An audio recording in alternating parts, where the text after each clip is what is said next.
welcome to Maximum Libertarian, the podcast. It's right here on YouTube, Rumble, Odyssey, X, so many places. But today's podcast is going to be the interview that the Roanoke Valley Libertarians held with the New Jersey Libertarian Vice President of Political Affairs, Lana Leguia. She is running in District 24 up there. She's going to go over some of the things that she does with her campaign, example, with social media, with working the tables. She talks about their gubernatorial candidate that they've got running up there and some other issues that's happening and that they're being active and involved in with the community to do recalls for mayors and all that good stuff. So if you can, in the description below is lanaleguia.com. That's her official website. If you can donate a couple bucks to her campaign, that would be great. And I know money might be tight. If you can't do that, please just like and share her post on social media. Little basic things like that can go a long way.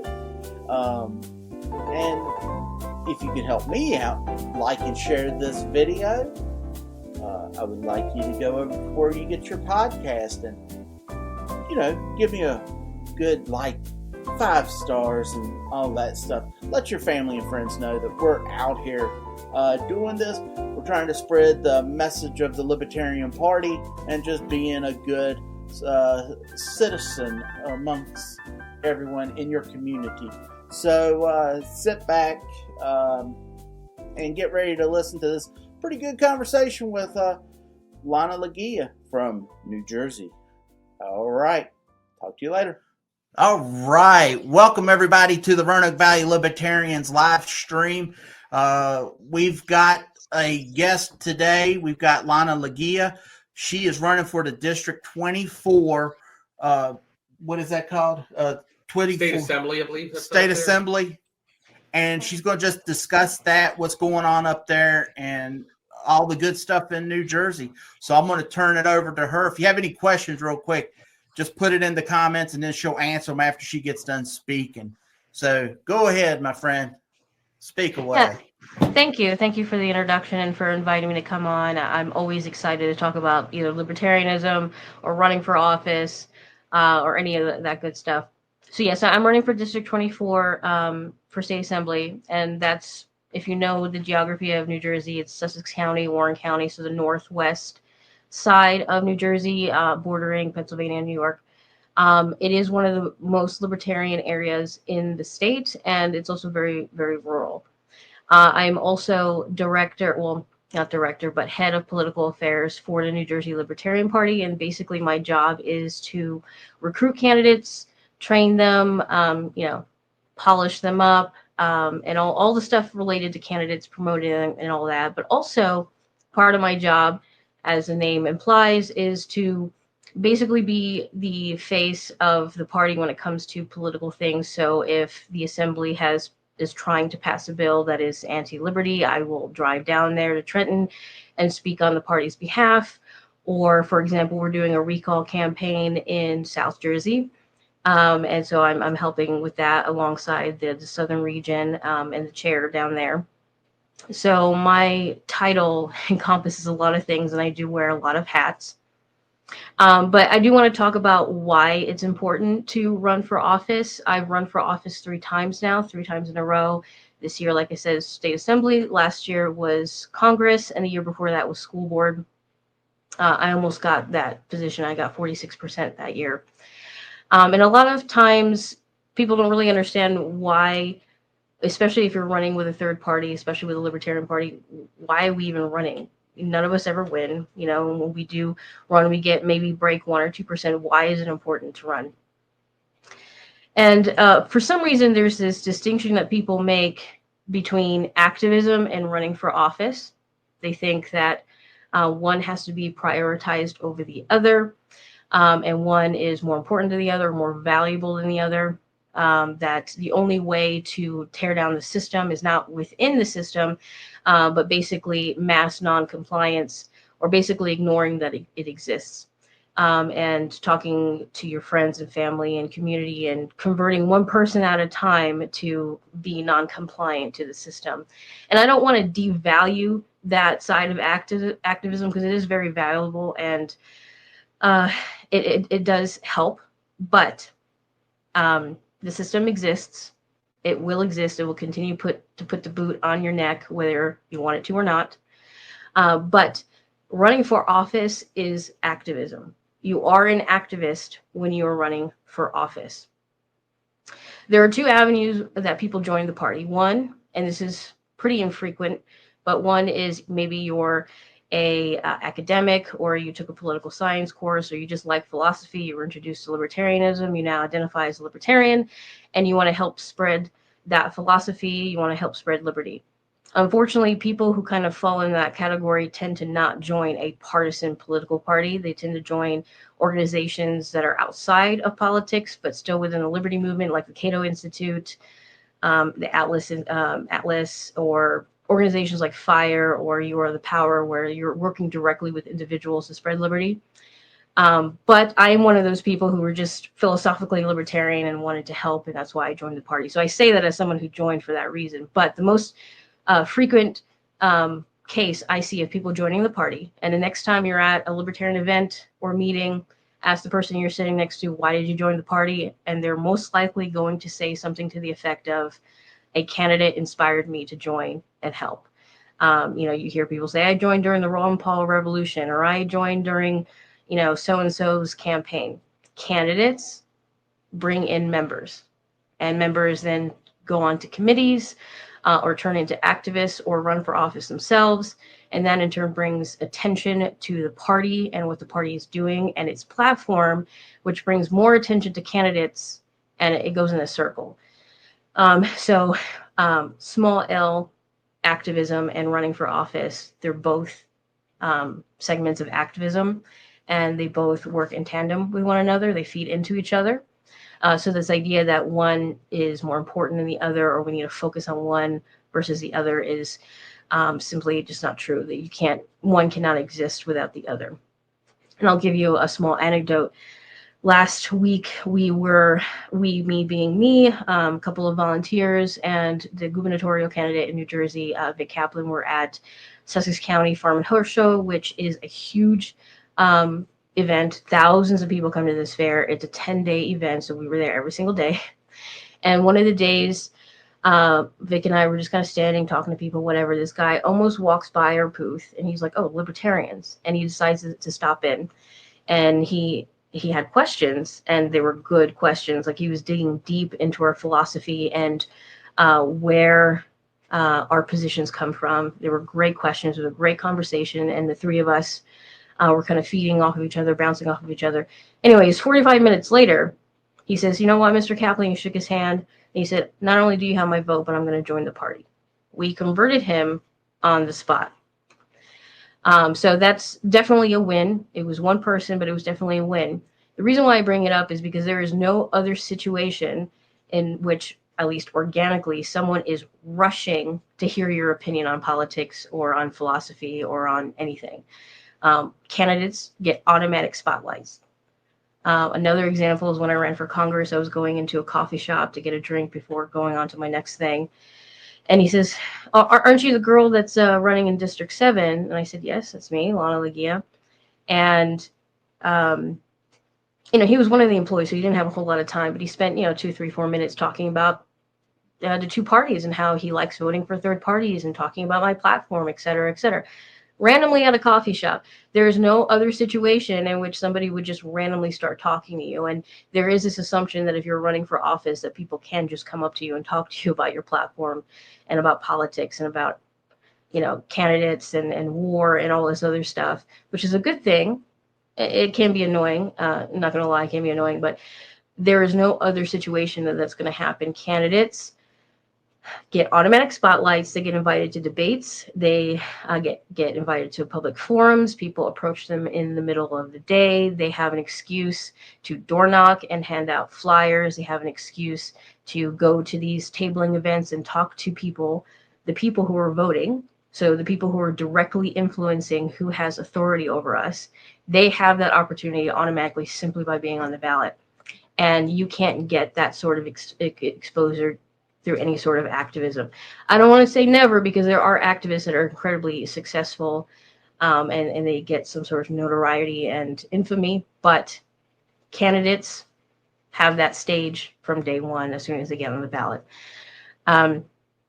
So candidates are the connection between the general population, whether it's voters or apathetic people or people who are ignorant to how the system works, don't know what the difference is between a Republican and a Libertarian and a Green.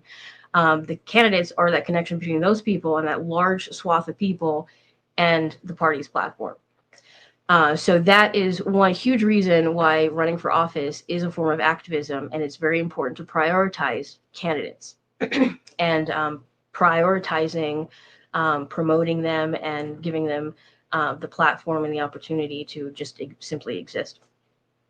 That's why one thing as super active members of any affiliate need to recognize that who you're endorsing as a candidate is very important. I know it's very hard to convince people. I know, because I try to recruit people to run for office. It's very hard to convince them to run for office because it's a huge commitment. They're going to be on a spotlight. People are going to be bothering them. It's hard to convince people to do that. So it's easy to kind of fall into this, like, well, whoever shows up to convention, we'll just give it to them, especially if you're a smaller affiliate. When I first started doing this, running for office and helping the candidates and kind of learning how this like behind the scenes stuff works, I don't want to say it was naive, because it's more like dumb, but I don't want to say dumb either. But I was under the impression that what was important is getting a full slate of candidates. For assembly, for example, we have 80 slots for assembly in New Jersey. That's a lot of people. And we got to get 80 people. We got to have a full slate. It's actually, in my opinion, now that I've been doing it for a little bit, better to have one or two candidates that are truly libertarians, are good at public speaking, good with people, and are willing to put in the work, than having just 80 names on a ballot.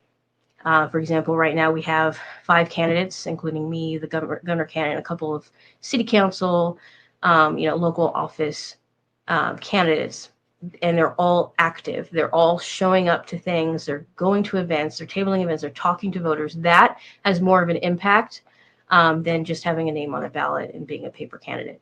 Not that you can't also do that. I just, think it's better to focus on candidates that are actually going to show up to things and show up to forums and stuff like that and actually promote the platform. Which, going back to endorsing candidates, you have to be careful who you're endorsing. So, for example, if an affiliate has done a terrific job of creating the correct perception that the Libertarian Party is pro-immigration and anti-ICE, anti-federal power when it comes to immigration, a very salient issue right now, and then you endorse a candidate who's totally a libertarian, but then he gets on the stage and says all immigrants are criminals and we need to put more taxpayer dollars into expanding ICE and expanding that federal power, you have just undone years of work. So it can sometimes actually be better to not endorse anyone than endorse a candidate that's going to do a lot of potentially irreparable damage.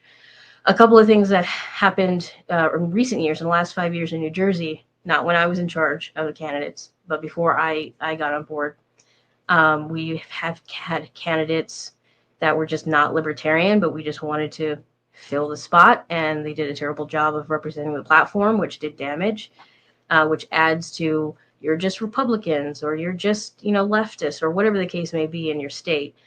For us, people associate libertarians with Republicans. We've had 2 different candidates in 2 different years drop out last minute and endorse the Republican candidate, which I don't have to explain why that's terrible for optics. So who you endorse as a candidate is very important. And so when your conventions come up, or however your affiliate is, it endorses candidates, however you guys do that, you have to really be careful who you're endorsing as a candidate. Make sure you know who they are. Don't just endorse whoever shows up that day at convention. So another thing that I've noticed that libertarians are kind of bad at doing is training their voters. So let me explain what that means.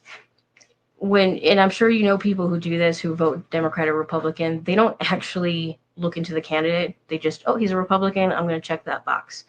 Or you have voters who are like, they vote every year, but they're not really into politics, so they don't really dig into candidates. They don't dig into the parties. They don't pay attention to the news. They're kind of slightly apathetic.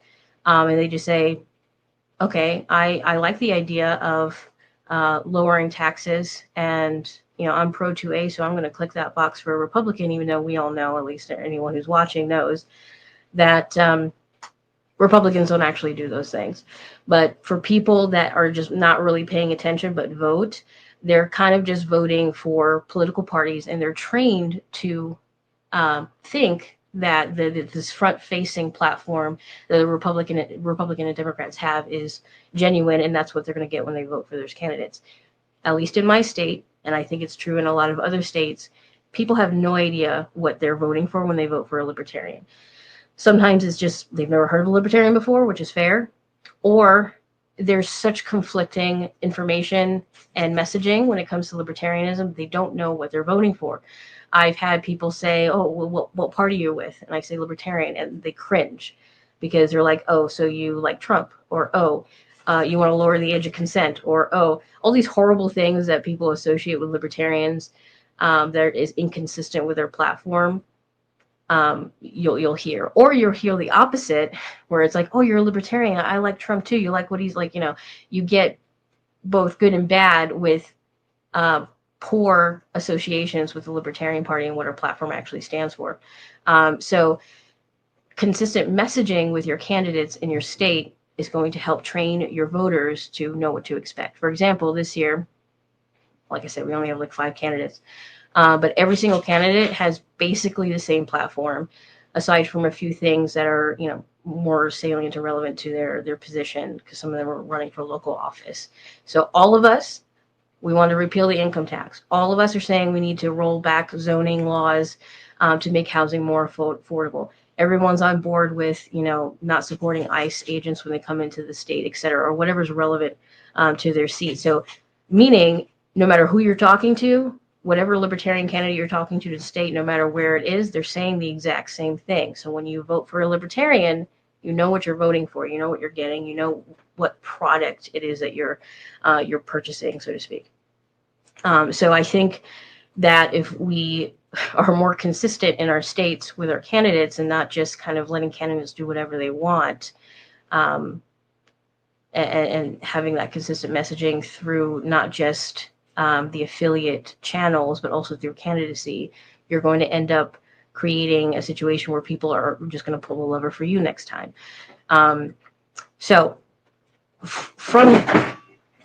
sorry, my dog is making a mess over there. So from there, something else that people need to, or at least members that are, active in their affiliates or want to be active in the affiliates, you have to pay attention to who is on your board in your affiliate, or even on a national level, as we have seen in recent years, and we saw this in New Jersey as well. The last couple of boards we had were either just ineffective and didn't show up to meetings, didn't do anything, or they were actively working against candidates. And this goes back to what I was saying before, that it's not a battle of like what's more important, local, a small L activism, or running for office, or candidates running for office. They're working together. Also, we are a partisan political organization. So what are we doing if we're not running candidates? But you have to, when you show up to these conventions and these meetings, make sure that who's on your board is also on the same page with what it is that the party is supposed to be doing, which is consistent messaging across platforms, across membership, and promoting candidates, because candidates bring in membership, and without membership, you have no party.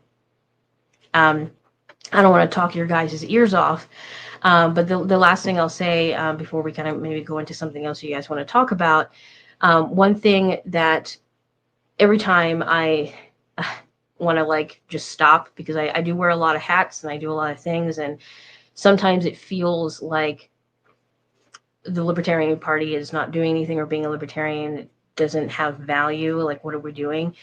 I remind myself that without the Libertarian Party, and without affiliates, and without county affiliates and regions and things like that, there would be no genuine dissenting voice. There would just be the two parties, and they would just grow bigger and bigger and bigger. And so without the party, and without these amazing people who are doing the work that they're doing, there would be no option to dissent and to fight back. So I'll end it with that. All right, that sounds really good.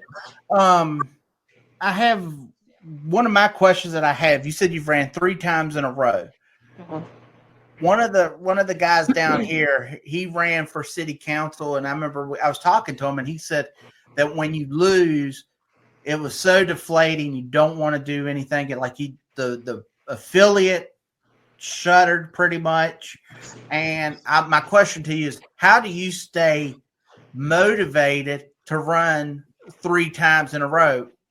Especially doing what, like, running the affiliates, one thing, but running as the candidate, like you said, you get a magnifying glass put on you, and all that good stuff. Yeah, no, that's definitely a fair question. And when I screen candidates, and by the way, if your affiliate is not screening candidates, or doesn't have somebody who's my position, you definitely need to have that, because we screen candidates, I can really be honest with them.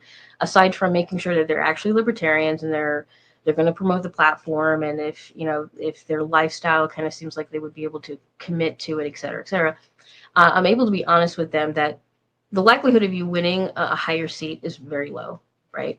Unless you're running for school board, like we had a school board win last year, you're running for city council, something like that, chances of you winning is very low. I'm very honest with candidates. And so I say, your main objective when you're running for office, especially if you're running for the higher seats, is to promote the platform. Yes, we want to win.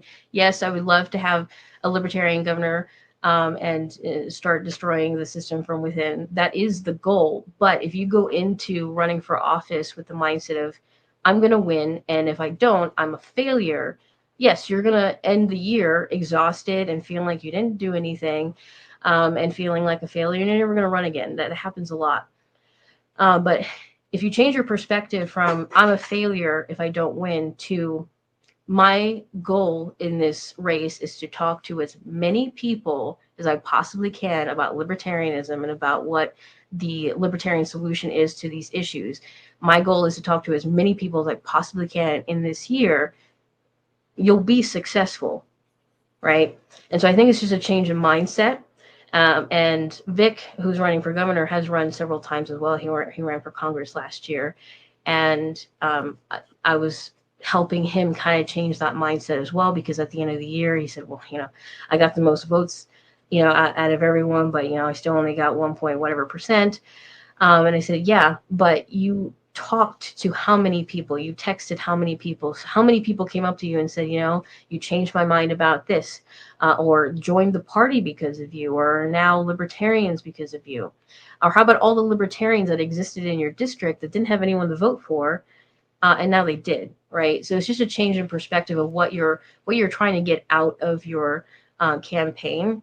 And honestly, every time I've seen somebody go in with the 100%, I'm going to win, or nothing else, they end up leaving the party and just stopping contributing altogether.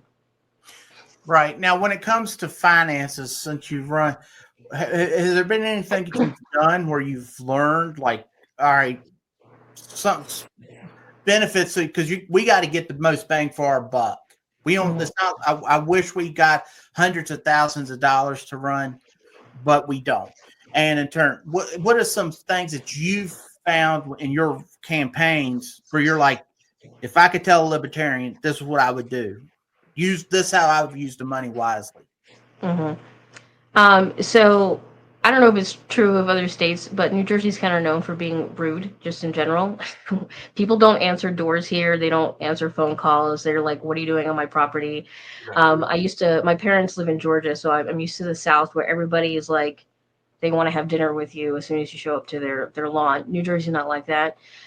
So you have to be really careful of where you're putting your energy, like as far as door knocking, because it's very tedious, and where you're putting your money.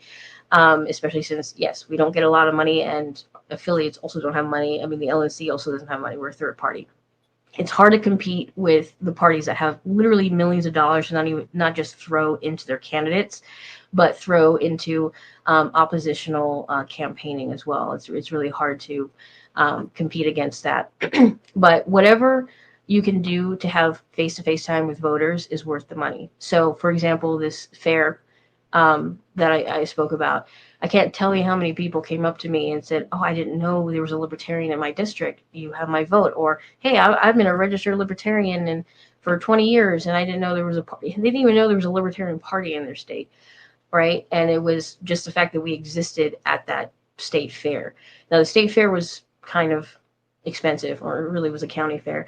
It was $1,500 for 10 days. Now, that doesn't sound like a lot, but when you're trying to do a maybe a 10th month campaign, and all you have is maybe $5,000, maybe $10,000, that's a lot of money. But stuff like that is worth it. So tabling events at events that have big crowds, even if you don't have people coming up to your booth and talking to you, if you have your banner there or a sign, it's basically, cheap advertising, because every person that walks by your booth is looking at it. Also, social media ads. So boosting posts, doing Twitter and Facebook ads. Those can be kind of disheartening, because the trolls will come out.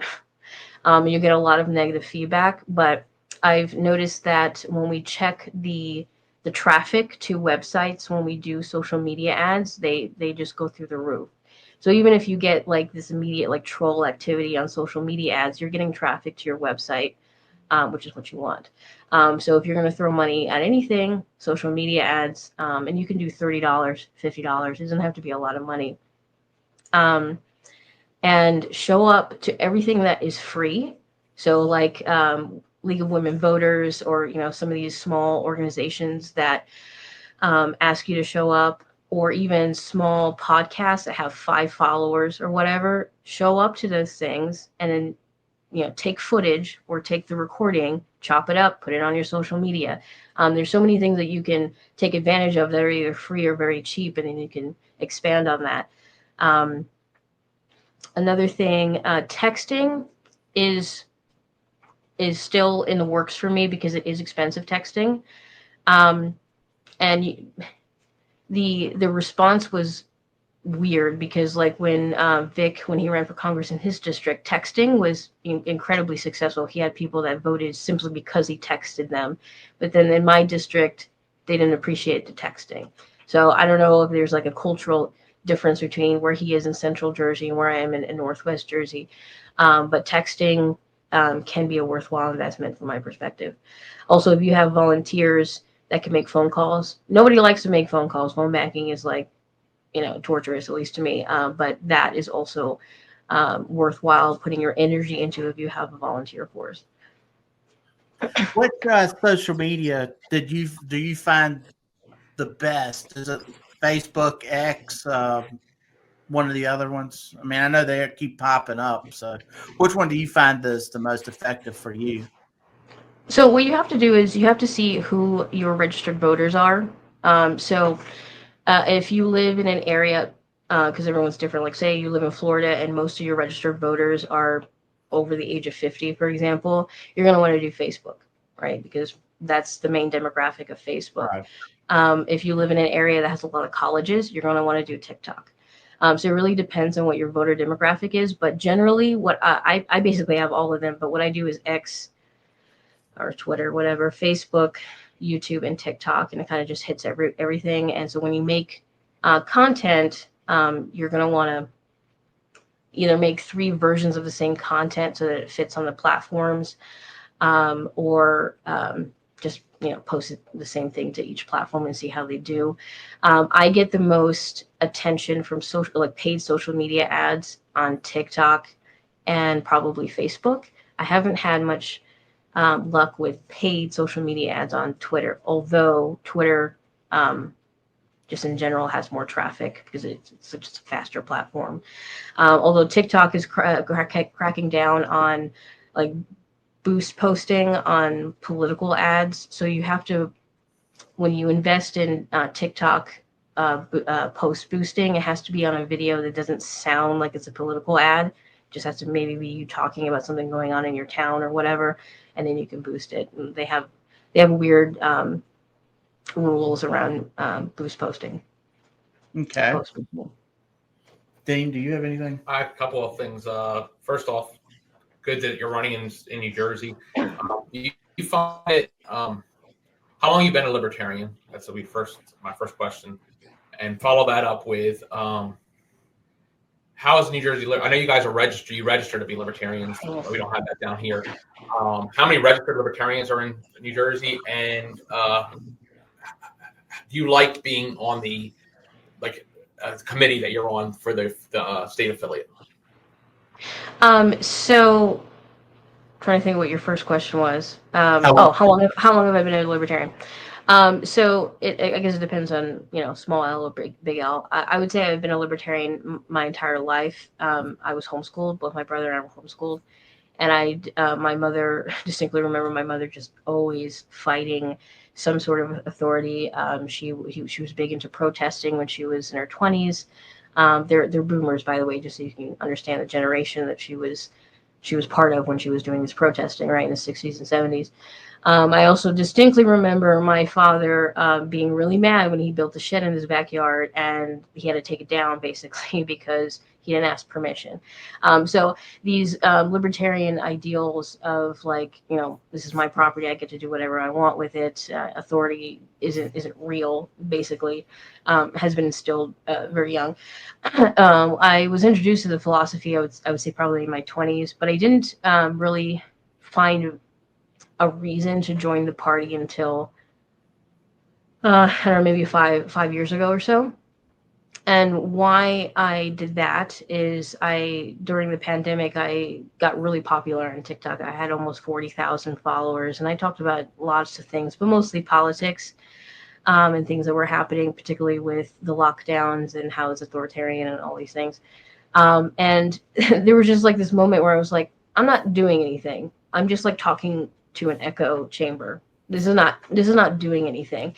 And so I joined the party because I thought, I don't know, whatever it is that they're doing, there must be doing something that's helping fix this. And then I realized, there's internal battles that are going on and all this drama, and then it just kind of spiraled from there.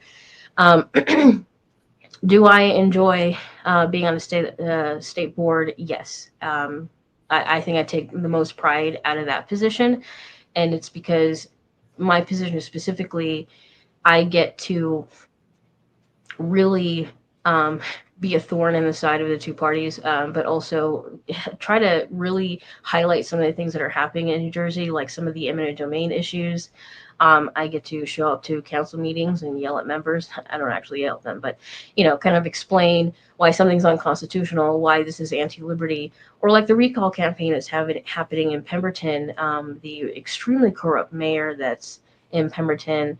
I get to directly, affect these things and help them come to fruition. And as far as how many libertarians are registered, there's about 20,000, a little over 20,000. And a problem that I think a lot of affiliates have is that they may have quite a few registered libertarians. And I can't tell you how many people come up to me and they're like, hey, I'm one of you guys, jokingly, I'm one of you guys. I'm a registered libertarian. I said, are you a member of the party? And they'll say no. And I'll ask them, well, why? And they don't have an answer. They don't understand the value of, okay, you're registered as a libertarian. And in New Jersey, when you're registered, the Libertarian Party is not actually a officially we don't have ballot access, so we're not an official party in New Jersey. So when you're registered with the Libertarian Party, you don't get to participate in the primaries. So they're actually sacrificing something from their perspective to be a registered Libertarian. So they make that deliberate choice, but then they don't join the party, and they don't actually have an answer as to why they don't join the party. It's only $20 to join. So there's this disconnect between like being a member of the party and being a registered Libertarian. And I think it's because, at least in my state, the other two parties don't have memberships, I don't think. You're either a registered Democrat or Republican, and that's it. I also think, and this is something that I'm working on internally, that we only communicate when we have events and stuff to members, right? Whereas the other two parties are communicating basically to all registered Democrats or Republicans because they have the money to do that, but we don't. So our pool of people that we're letting know we have candidates, and we're having picnics, and we're having meetings and all these things to try and have an active party. We have a very small pool of people compared to how many registered Libertarians there are. I think you had another question, but I don't, if you want to repeat it, I don't know. I think that was the actual questions. I was going to go into the Pemberton. I know Pemberton is a very corrupt area. I lived there for a good amount of time. And like I said, I'm going to a wedding probably in September, so hopefully I can get up there and help you all a little bit. But the question is, how did you guys stumble across that, first off? And what do you, other than recalling him, is there like a plan? Is there a Libertarian that's going to try to come in there and maybe, is there a Libertarian in Pemberton that they can support? And yeah, I guess the other thing would be, is pork roll or killer ham? That's a New Jersey question.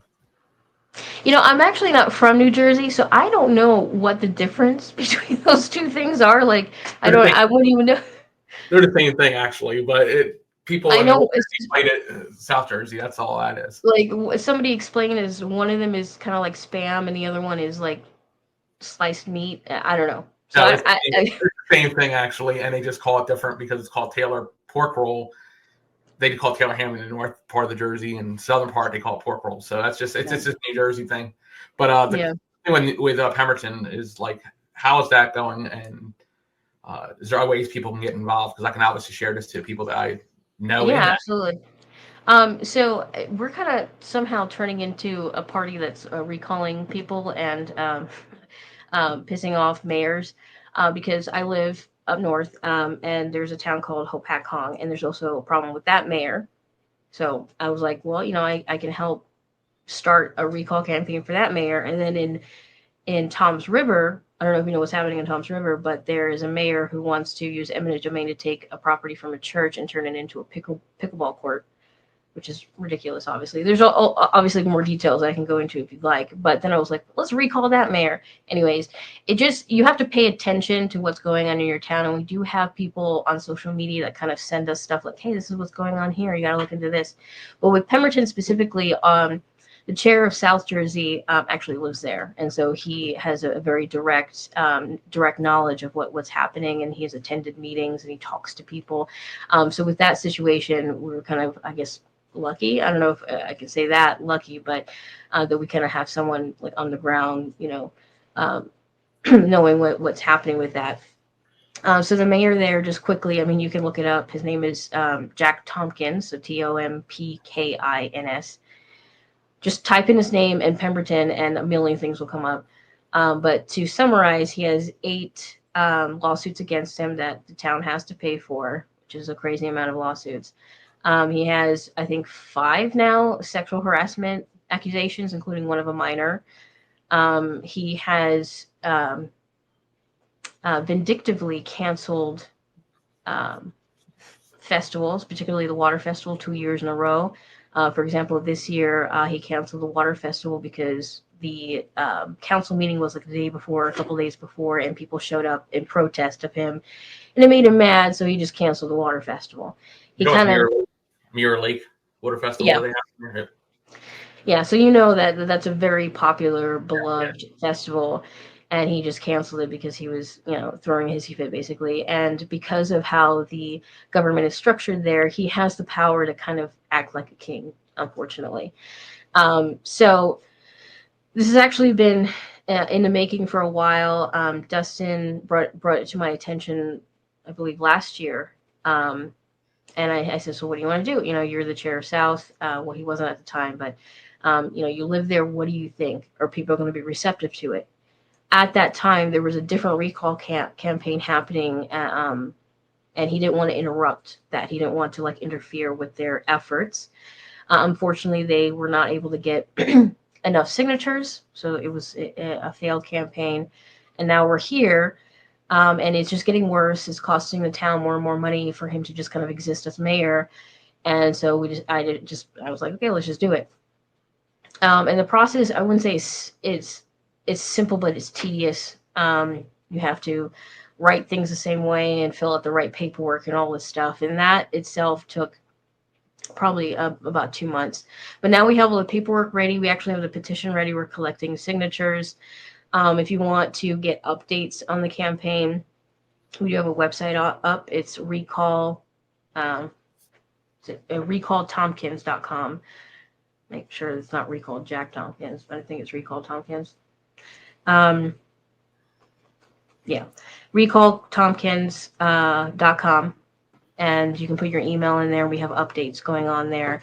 And what the plan is right now is every Saturday we're going to be at a different park or a different location, and people are welcome to come up and sign the petition. There's enough people that hate this man that we don't have to door knock. We don't have to campaign really.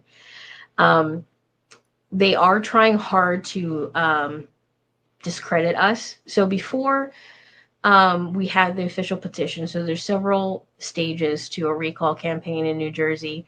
One of them is writing out your intention to recall. You have to write the right words in the right order and all this stuff. It's all laid out in the statute, and it's very complicated and unnecessarily complicated.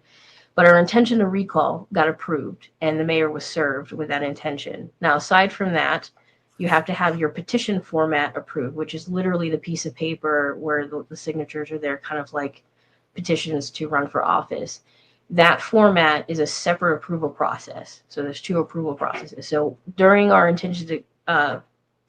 after our intention to recall was approved, people who were unaware of how the process worked thought we had a petition, and they lied and said that the New Jersey Libertarian Party was going around knocking on doors and harassing 90-year-old women and pressuring them to sign a petition, and that how horrible that is, and don't sign the petition. They're whatever. They were just making up stuff. And I said, that's impossible because we don't actually have the petition, and I don't have a team of door knockers going around, so I don't know what you mean. And then they used that as we're lying about being approved through the process, and it's a bunch of drama. But anyway, so they're trying hard to discredit our ability to do the recall campaign. And I think it's because they know we're going to be successful this time.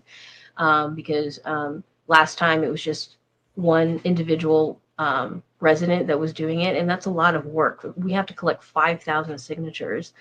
And for one person who is not involved in politics at all, that's a lot of work, and that's a lot to take on. And so now there's a political party backing this campaign. And we're going to be successful this time. So that's kind of what's going on with that. We have, we're going to be there this Saturday. So I don't know when your wedding is. I'm assuming it's probably on Saturday. The wedding is probably in September. That my friend's in Southampton, which is not far from there. So. So you're welcome to come, hang out with us that day, and help collect signatures and kind of talk to people. Because of the lying that has been happening, we are not going to have door knockers. We're just not going to do that.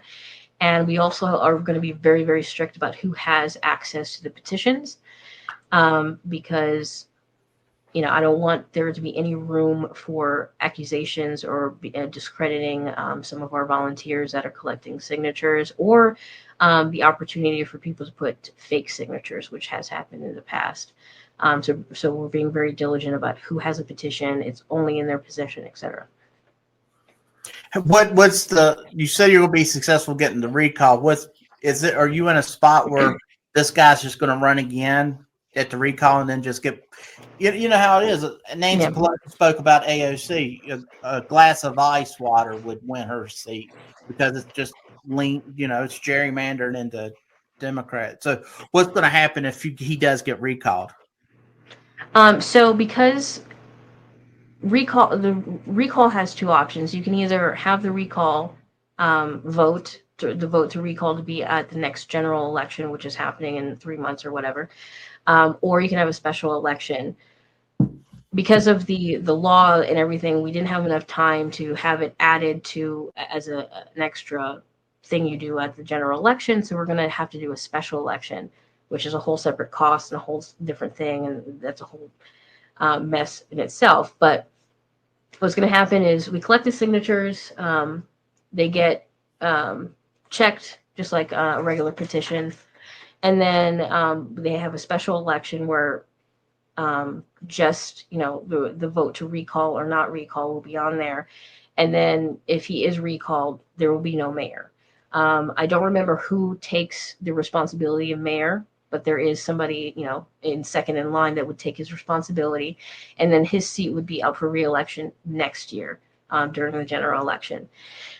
Do we have a candidate for that right now? No, but I have been approached. Actually, the last time I was down south talking about this and protesting one of the events that he was at, somebody actually came up to me and he was interested in running for mayor. He was interested in the party. So I also had people come up to me, and so I guess I'll use this opportunity to say this. Somebody came up to me and said, "What is your motivation for your party to do this? Is there a political motivation? Do you just want to recall him so you can install your own candidate?" And it's a difficult question because, like, of course there's a political motivation. It's politics, right? But I would love to have a libertarian candidate run for mayor next year to replace him, because you're right. If we just remove him, he could be replaced with someone completely, like, worse, maybe, I'm trying to convince Dustin to run next year, but he says he doesn't want to. But I'm exploring some of these people that have approached me, interested in running under the Libertarian banner for mayor next year. And, it's a year away, so we have plenty of time to try and recruit somebody to run, and hopefully we do. Okay. But our goal in it, just to say what our goal is from my perspective, the Libertarian Party exists to, one, be a dissenting voice, but also to kind of point out that the two parties are not two parties, first of all, but also that they're not actually there to help you. They're not expanding your happiness or liberty, and the Libertarian Party is there to expose that. And so that is what we're doing, essentially, is exposing that this man is incredibly corrupt in the things that he's doing, and he doesn't deserve to be your representative. And it's the same thing if we end up recalling any of these other mayors, is that it's not necessarily about, like, switching who has power between a Republican or a Democrat or a Libertarian, but it's about exposing this corruption. New Jersey is one of the most corrupt states in the country, and so there's a lot of corruption to expose, and I feel like that's part of our job as the New Jersey Libertarian Party to do. Right. Did you have any? All right, I want to make sure. All right, let me ask you one other question. Well, I got it. One question. You were talking about, and this is a big thing from libertarians, is I know we have issues and stances that, to me or to you, isn't anything crazy, but to the average citizen it is. And we can use, and we'll use immigration because you brought that up. What's the best when for yourself? How do you make sure to explain and not just go, "Hey, I'm open"? Because a lot of times you go, "Hey, Chase Oliver," and I'll use him as the example. There was the Libertarian Party of Louisiana. He shared their post and said illegal immigration is a victimless crime, and to an average person, it's going to be sent. Do you go into, like, more detail? Because I think that's something that libertarians do very bad. Like, we go, like, I'll say legalize drugs, but hey, I understand we legalize drugs. There's going to be some madness. So we got to have some more discussion to keep people at ease. What do you do? How do you train your candidates, yourself, your governor candidate, all that good stuff? Yeah, I agree that some of us tend to be really bad at that because, from our perspective, it's not radical. Like, if you're not creating a victim, why is it illegal, right? It just seems pretty straightforward. But it also depends on who you're talking to. So like in my area, we have a lot of very Republican, MAGA specifically. And so whenever immigration comes up, it explodes. In fact, we were at a tabling event and we had our abolish ICE sign. In retrospect, maybe we shouldn't have, or maybe we should have, I don't know. But someone actually came up and said, you should be ashamed of yourself. You want rapists and like literally yelling at us at the top of his lungs about how we want rapists and murderers in this country because we want to abolish ICE. Okay. So that's kind of like what you're up against. So it also depends on who you're talking to. So if you're talking to a Republican who is, like ICE is doing a great job and immigrants shouldn't be here, they tend to at least claim. Sorry, I'm getting over a cold, so my voice might sound funny. They at least tend to claim that they are supportive of the Constitution. Whether that's true or not, I guess is up to the individual person. But especially with Vic, he's very good at using the argument that it's not in the Constitution. The federal government does not have the power to control immigration in the Constitution, and therefore it's granted to the states.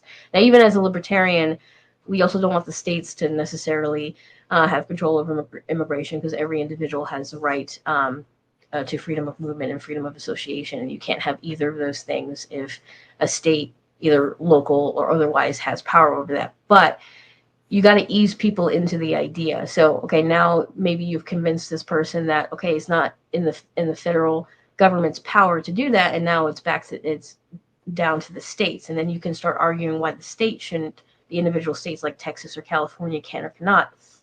And you start easing them into it. One of the things that are on the candidates' platform right now is repealing the income tax in New Jersey. And for some reason, that's like, they don't understand, they just can't fathom it. Like, how are we going to pay for things? Well, with the other 10,000 taxes that are, taken out of our checks, that's how we're going to pay for it. But the way Vic puts it is that within 3 years, we will reduce the budget, we'll change where things are, move around where things are being paid and how things are being paid. And within 3 years, we won't have an income tax. So not only you have to kind of not necessarily change your position, but you have to ease people into the idea. You can't just like smack them in the head with it is radical idea. And I've seen that's very effective. And you also have to have empathy with why they feel the way they do. And most of the time, people have the bigoted ideas that they do because they're scared.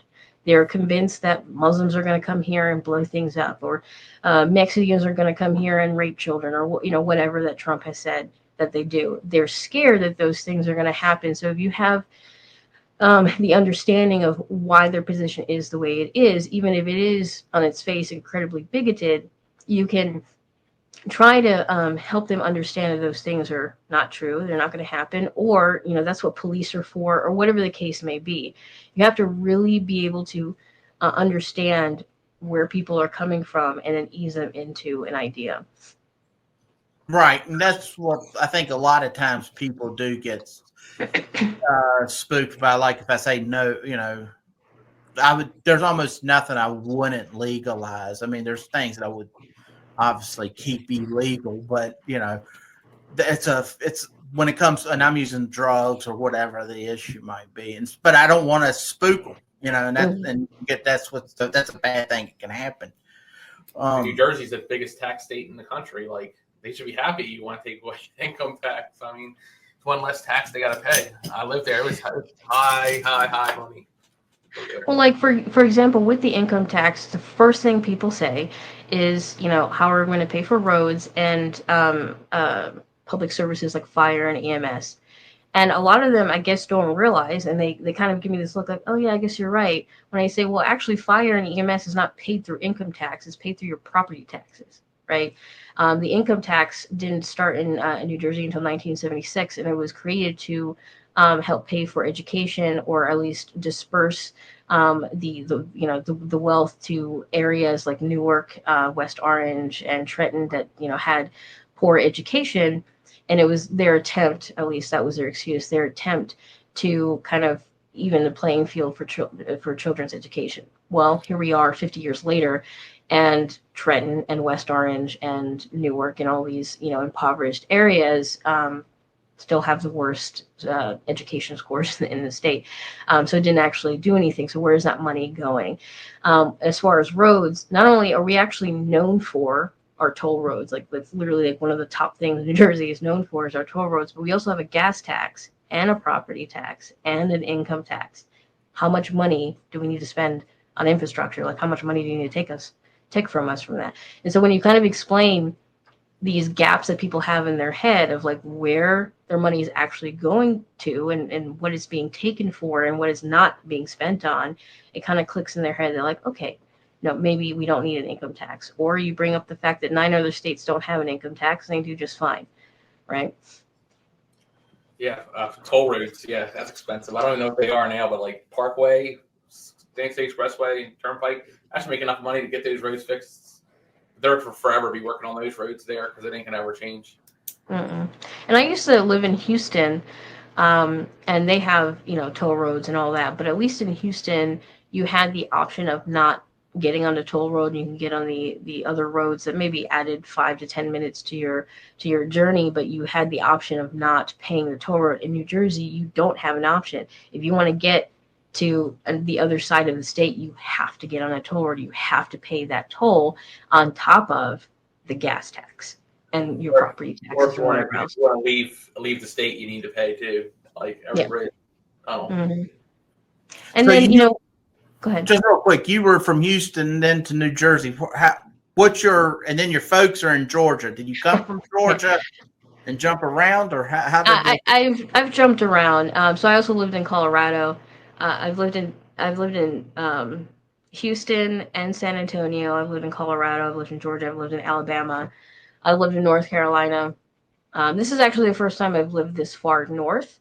I moved in New Jersey. Well, okay, I was living in Houston with my first husband, and he got stationed in New Jersey in 2017, 2018. And then I just kind of stayed here. I feel like sometimes people move to New Jersey and then they just get stuck here because I don't know how I ended up here almost 10 years later. It's been a while, and it's not normal for me to stay in one spot, but I guess this is where, this is where I live now. And what's funny is, concerning that joke is we do have an exit tax here. So if you want to leave the state, you have to pay the state to sell your house. And a lot of people don't know that either. We have a mansion tax. We have an exit tax. We have a rain tax, a water tax. They literally tax everything in the state. They just passed the mansion tax about a month ago, where if your house is valued at $1 million, or you sell your house for $1 million, you get a 1% tax that the seller has to pay, not the buyer. Now, the problem with that is in New Jersey, you can reach $1 million in a sale very easily. In Bergen County, which is right next door to me, sort of, the average home price in Bergen County is $900,000. So you're almost at $1 million right there. So the mansion tax is supposed to be like a redistribution of wealth, and it isn't, because very modest homes can be valued at $1 million here. My in-laws have a very modest home with a little bit of acreage. It's not fancy. It's not a mansion. They're not super wealthy. Their house is almost valued at $1 million. So they just tax you to death here. And people are drowning in the state because of taxes. You said military, Fort Dix, McGuire? Oh, with my ex-husband, he wasn't stationed down there because we actually moved to Edison, and I don't remember what's over there in Edison in Central Jersey. Yeah. There's and his where he was working was only 20 minutes from there. There's small little military installations kind of throughout, but it wasn't Fort Dix. All right. Well, we've hit that hour mark. And usually I try to just keep it at an hour, and then that way. So if you can, I'll pull up. If you tell people where else they can find it. There's your website. Is that your official website for your campaign? Mm-hmm. Okay. And then you have is the other one. Let's see. Got to pull it up. So you've got a Twitter. I know you got, or X, whatever it's called. Yeah, I have all of the platforms. I even have a Substack, although I haven't posted anything in a while. Right. Let's see. Then there's the X. We'll share that for people that want to see it. Did that come up on the screen? I hope it did. There we go. All right. Cool. Well, thank you so much for coming on, talking to us about what's going on up there in New Jersey and all that good stuff. I wish you well with your camp. How many people you got on your team? So I always have a small group of maybe 5 or 6 people that do various things. There's this one lady that every campaign she helps me with yard signs. She goes out and puts them all out and stuff like that. So I have a small team of people, but they're mighty, and really you don't need a huge team of people to be successful in your campaign. So When I first started, 2013, Rob Sarvis ran for governor, and it was such we had 5, 6 people, but we made such a big difference in my area because down here we're told we're stealing all the votes from the Republicans, and you steal the votes from the Democrats, right, up in your area. Is that what you said? So it depends on who you're talking. Like in my area, yes, I would be stealing them. Yeah, and yes. That is something that everyone says. We have to stay consistent in how we respond to that. Candidates aren't entitled to votes, right? We don't steal votes; we earn them, right? Because just because you have X amount of registered Republicans or Democrats doesn't mean you're entitled to those votes. You still have to earn them. Just like we have 20,000 libertarians here. I'm not entitled to any of those votes. They still have to earn them. So we earn votes. We don't steal them, Right. Well, that's what they tell us. Like if I go when we were allowed to go to the gun show, that's what we were taking votes from the Republicans. If I go to Pride, I'm taking votes from the Democrats. And it was like, they would never stop and have a discussion. It was always that drive by, that walk by, I guess, nastiness. But we made such a difference with that small team, and people got to understand small teams, that's all you need, and you can make a difference, guaranteed. But I wish you well. I wish all of you guys up there well, and thank you for coming on, talking to my folks. And this will be sent out. If you need the video, I'll email it to you. Just send me the link, and so you can cut it up and do with whatever you want with it. And we'll shoot it out. All right. Thank you. All right. Thank you. Have a good night. You too.